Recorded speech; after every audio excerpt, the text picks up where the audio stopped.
ఇక్కడ C# లో డేటాని రీడ్ చేసేదానికి మనకి రీడ్ లైన్ రెండు మెథడ్స్ ఉన్నాయి. రెండు కూడా సేమ్ ఫంక్షన్ చేస్తాయి, డేటాని రీడ్ చేస్తాయి.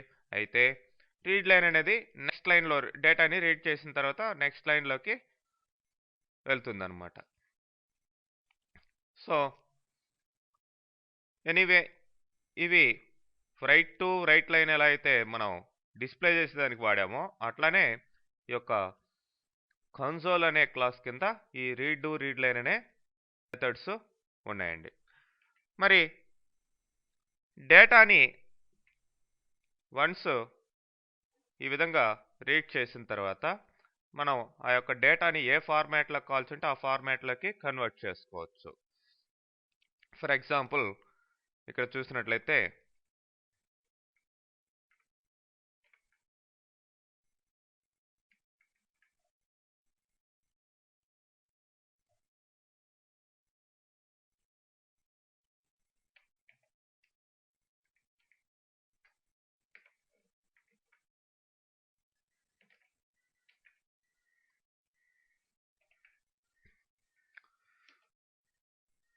చూడండి, ఇక్కడ కస్టమర్ నేమ్, హోమ్ ఫోన్ అనే రెండు స్ట్రింగ్ వేరియబుల్స్ తీసుకోవడం జరిగింది. మరి వీటిల్లోకి డేటాని ఈ విధంగా రీడ్ చేస్తున్నాం. console.readline అని కస్టమర్ నేమ్కి అసైన్ చేసాం. సో మనం కీబోర్డ్లో ఎంటర్ చేసిన ఆ యొక్క నేమ్ దీంట్లో స్టోర్ కావడం జరుగుతుంది. అట్లనే ఫోన్ నంబర్ రీడ్ లైన్ ద్వారానే రీడ్ చేసి దీంట్లో స్టోర్ చేస్తున్నాం. అయితే తర్వాత ఇట్లా మెసేజ్ డిస్ప్లే చేసి ఆ యొక్క కస్టమర్ నేమ్ని, ఫోన్ నెంబర్ని మనం అవుట్పుట్గా రైట్ లైన్ ద్వారా ఇవ్వడం జరుగుతుంది. చూడండి, కస్టమర్ నేమ్, ఫోన్ నంబర్,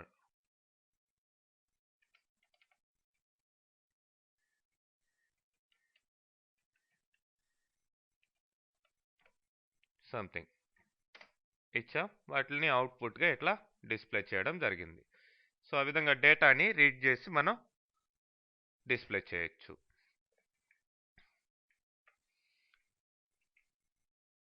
అయితే స్ట్రింగ్ అయితే ఇప్పుడు మనం ఎంటర్ చేసిన డేటా రెండు కూడా స్ట్రింగ్ ఫార్మాట్లో ఉన్నాయి.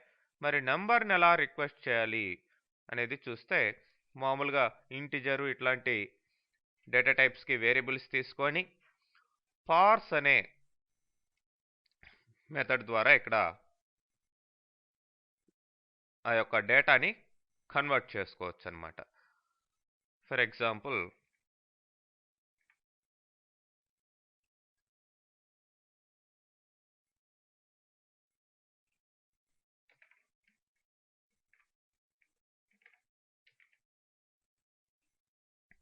ఇక్కడ ఇంటిజర్ వేరియబుల్ ఒకటి తీసుకున్నాం, నంబర్ అనే వేరియబుల్. అట్లానే స్ట్రింగ్ వేరియబుల్ ఒకటి తీసుకున్నాం. ఓకే, సో ఇప్పుడు స్ట్రింగ్ వేరియబుల్లోకి రీడ్ లైన్ ద్వారా డేటాని రీడ్ చేస్తున్నాం. అది స్ట్రింగ్ ఫార్మాట్లో ఉంటుంది.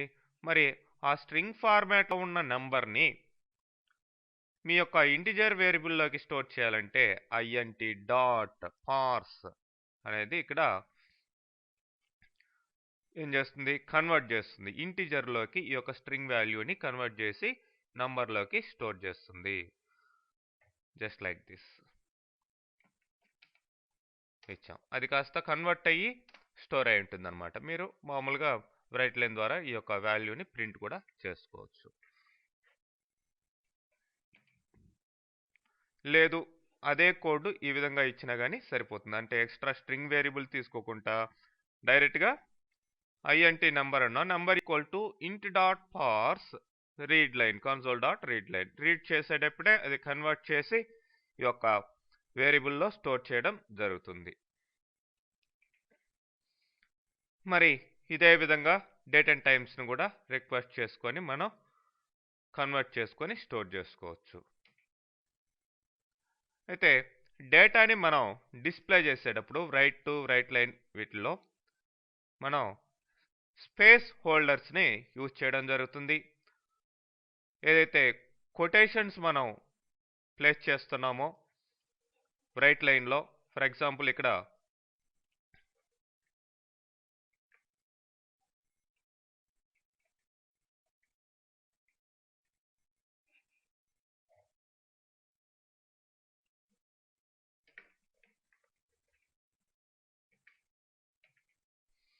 చూడండి, ఇది ప్లేస్ హోల్డర్ అంటాం అనమాట. కొటేషన్ విత్ ఇన్ కొటేషన్లో ఈ స్ట్రింగ్ ఇచ్చేటప్పుడు మనకి ఎక్కడైతే ఒక వేరియబుల్ యొక్క వాల్యూని ప్లేస్ చేయాల్సిన అవసరం ఉంటుందో అక్కడ ఈ యొక్క ఫ్లవర్ బ్రాకెట్స్లో 0, 1, 2 ఇట్లా ఇచ్చుకుంటూ ఎన్ని వేరియబుల్స్ ఉన్నాయో అన్ని వేరియబుల్స్కి ఆ విధంగా ఇవ్వచ్చు. ఇంకొక వేరియబుల్ ఉందనుకోండి, అలాంటప్పుడు ఎక్కడ కావాలంటే అక్కడ నెక్స్ట్ ఆర్డర్ 1 వస్తుంది, తర్వాత 2 వస్తుంది. సో ఆ యొక్క వేరియబుల్స్ని కూడా ఇక్కడ కామా పెట్టి నెక్స్ట్ కంటిన్యూషన్ వేరియబుల్స్ మీరు ఇవ్వాల్సిన అవసరం ఉంటుంది. ఎనీవే ఈ ఫుల్ నేమ్ అనేది ఇక్కడ ప్రింట్ అవుతుంది. ఇక్కడ వద్దు అనుకుందాం, ముందర ప్రింట్ కావాలనుకుంటే ముందర ఈ యొక్క ప్లేస్ హోల్డర్ని ముందర ప్లేస్ చేయాల్సిన అవసరం ఉంటుంది. ఓకే, ఎనీవే ఇక్కడ డిఫరెంట్ వాల్యూస్ని నేను ఈ యొక్క వేరియబుల్స్లో స్టోర్ చేయడం జరిగింది. వాటిల్ని ప్లేస్ హోల్డర్ ద్వారా నేను ప్రింట్ చేయడం జరిగింది. ఓకే, అంటే విత్ ఇన్ కొటేషన్స్లో ఏ ఏరియాలో మీకు ఆ యొక్క వాల్యూ ప్రింట్ కావాలో ఆ ఏరియాలో మీ యొక్క ప్లేస్ హోల్డర్ని ప్లేస్ చేయాల్సిన అవసరం ఉంటుందండి. ఓకే, అలానే నెక్స్ట్ స్ట్రింగ్ని కన్వర్ట్ చేసేదానికి, అంటే నార్మల్ డేటా టైప్ అంటే వేరే డేటా టైప్స్లో ఉన్న డేటాని స్ట్రింగ్లోకి కన్వర్ట్ చేసేదానికి టు స్ట్రింగ్ అనేదాన్ని మనం వాడటం జరుగుతుంది. Just like this. ఇప్పుడు చూడండి, ఏజ్ని సాలరీని టు స్ట్రింగ్లోకి మార్చాం. యాక్చువల్గా ఏజ్ మామూలు నంబర్ ఫార్మాట్లో, ఇదేమో సాలరీ డిసిమల్ ప్లేసెస్ తోటి ఇట్లా కరెన్సీ ఫార్మాట్లో ఉంది. దీన్ని to string age dot to string, అట్లానే H salary dot to string, ఆ విధంగా మీరు స్ట్రింగ్లోకి కన్వర్ట్ చేసుకొని యొక్క వాల్యూస్ని యూజ్ చేసుకోవచ్చు.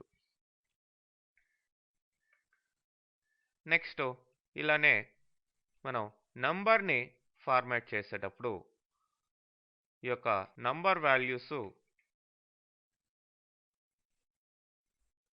డిస్ప్లే చేసేటప్పుడు ఏ టైప్ ఆఫ్ నంబర్ అది అనే దానికి ఈ యొక్క క్యారెక్టర్స్ని మనం యూజ్ చేయడం జరుగుతుంది. కరెన్సీ వాల్యూస్కి అయితే సిని, డిసిమల్స్కి అయితే డిని, సైంటిఫిక్ అయితే ఈని, ఫిక్స్డ్ డిసిమల్ అయితే ఎఫ్ని, జనరల్ నంబర్ అయితే జీని, న్యాచురల్ ఎన్, అట్లనే రౌండ్ స్ట్రిప్ ఫార్మాటింగ్ అయితే ఆర్, హెక్సాడెసిమల్ ఎక్స్, పర్సెంటేజెస్కి పి.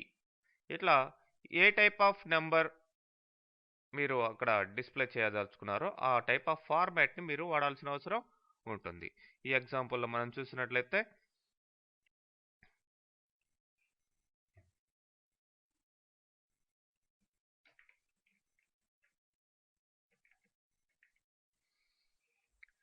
ఇక్కడ చూడండి, డిఫరెంట్ కైండ్స్ ఆఫ్ డేటాని నేను ఇక్కడ ఇవ్వడం జరిగింది. సో మరి వీటిని డిస్ప్లే చేసేటప్పుడు ఫస్ట్ దాని డిస్టెన్స్ని ఈలో చూపించడం జరిగింది. సో సైంటిఫిక్ ఫార్మాట్లో అది డిస్ప్లే అవుతుంది. అట్లనే ఏజ్ టు స్ట్రింగ్లోకి మార్చాం. అట్లనే colour new colour dot to string of hexadecimal ఫార్మాట్లో ఇక్కడ ఇవ్వడం జరిగింది. అట్లనే ఇక్కడ వీక్లీ సాలరీ, హవర్స్ వర్క్డ్ అనే దాన్ని రెండు ప్లేస్ హోల్డర్స్ యూజ్ చేశాం. వీక్లీ సాలరీ అనేది ఇక్కడ డిస్ప్లే అవుతుంది. అట్లనే ఫర్ ఇక్కడ ఏం డిస్ప్లే అవుతుంది, హవర్స్ వర్క్డ్ అనేది ఇక్కడ డిస్ప్లే కావడం జరుగుతుంది. మనకి ఏ ఏరియాలో కావాల్సి ఉంటే ఆ ఏరియాలో ఈ విధంగా ప్లేస్ హోల్డర్ ప్లేస్ చేసుకోవచ్చు. సో చూడండి, ఇక్కడ సిని వాడాము వీక్లీ సాలరీకి అంటే కరెన్సీ ఫార్మాట్లోకి, ఇదేమో హవర్స్ వర్క్డ్ అనేది మీకు ఇక్కడ చెప్పినట్లుగానే ఇట్లా ఎఫ్ ఫిక్స్డ్ డెసిమల్ నెంబర్ కింద డిస్ప్లే అవుతుంది. ఓకే, చూడండి కరెన్సీ ఫార్మాట్ ఎలా వచ్చింది. ఇదేమో హెక్సాడెసిమల్, ఇదేమో సైంటిఫికల్ ఫార్మాట్లో ఈ విధంగా రావడం జరిగింది. ఇట్లానే లైన్ని ఫార్మాట్ చేసేటప్పుడు అంటే డేటా డిస్ప్లే అయ్యేటప్పుడు మనకి ఎంత లెంత్ ఆ యొక్క డేటాకి ఇవ్వాలి అనేది మనం చూసినట్లయితే ఇక్కడ ఇంకొక ఎగ్జాంపుల్లో ఇవ్వడం జరిగింది.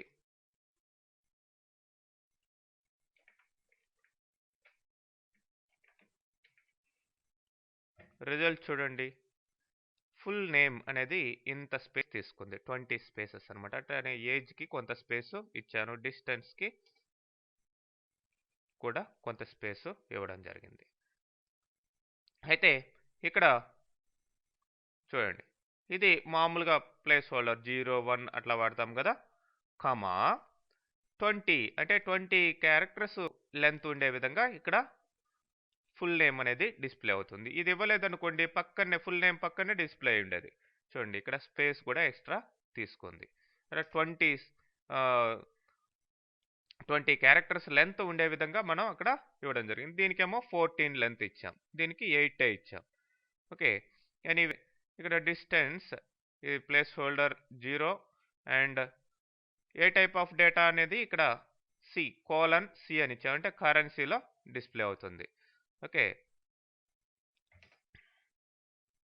నెక్స్ట్ స్ట్రింగ్లోకి వీటిని కన్వర్ట్ చేసి డిస్ప్లే చేస్తాం ఆ విధంగా.